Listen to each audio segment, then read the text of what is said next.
চতুর্থ দিনের মতো চলছে। এ নিয়ে আরও জানাতে সুপ্রিম কোর্ট থেকে যুক্ত হয়েছেন জাহিদ হাসান। জাহিদ, আপিল শুনানিটি কোন পর্যায়ে রয়েছে, বিস্তারিত জানান।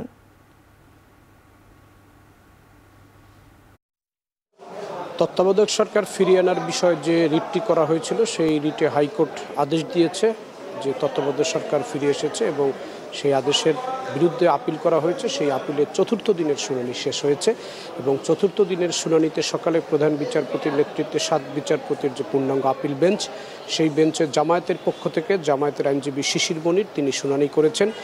তিনি তার শুনানিতে বলেছেন যে তত্ত্বাবধায়ক সরকারই নির্বাচন পদ্ধতির সবচেয়ে উত্তম ব্যবস্থা এবং ভালো ব্যবস্থা, এটি বারবার প্রমাণিত হয়েছে এবং তত্ত্বাবধায়ক সরকার বাতিল হয়ে যাওয়ার কারণে এই জাতিকে রাজনৈতিকভাবে অনেক খেসারত দিতে হয়েছে, এটি তিনি আদালতের সামনে তার আইনি যে যুক্তি ছিল সেখানে তিনি তুলে ধরেছেন। একই সঙ্গে তিনি বলেছেন যে তত্ত্বাবধায়ক সরকার বাতিল করা ছিল একটি রাজনৈতিক অদূরদর্শী সিদ্ধান্ত এবং এই সিদ্ধান্তের কারণে গণতন্ত্রের যে শাসন সেটি ব্যাহত হয়েছে, এটি হচ্ছে তার মূল যুক্তি। এবং পরবর্তীতে তিনি গণমাধ্যমের সামনে তিনি তার যে আদালতের যুক্তিগুলো সেগুলো গণমাধ্যমের সামনে ব্যাখ্যা করেন। সেখানে তিনি একটি কথা বলেছেন যে তত্ত্বাবধায়ক সরকার ফিরে আসুক এই মুহূর্তে, এটি তাদের চাওয়া, তাদের আবেদন। তবে বর্তমান যে অন্তর্বর্তীকালীন সরকার রয়েছে এই সরকারের অধীনেই আগামীর যে ফেব্রুয়ারি নির্বাচনের রোডম্যাপ রয়েছে সেই অনুযায়ী নির্বাচন হবে।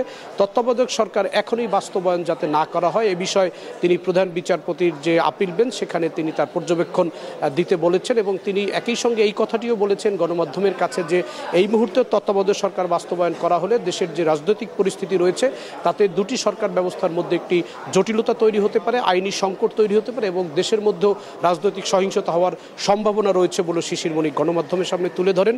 তাদের মূল বক্তব্য হচ্ছে যে তত্ত্বাবধায়ক সরকার ফিরে আসুক, এই ব্যবস্থাটি সংবিধানের যে অনুচ্ছেদে ছিল এবং যে সংশোধনীতে এটি আনা হয়েছিল সেখানে এটি রিস্টোর করা হোক, অর্থাৎ সেটি পুনর্বহাল করা হোক। তবে এই মুহূর্তে তত্ত্বাবধায়ক সরকার যাতে কার্যকর করা না হয় সেই বিষয়টি নিয়ে মূলত ছিল শিশির মনিরের মূল আইনি যুক্তিতর্ক।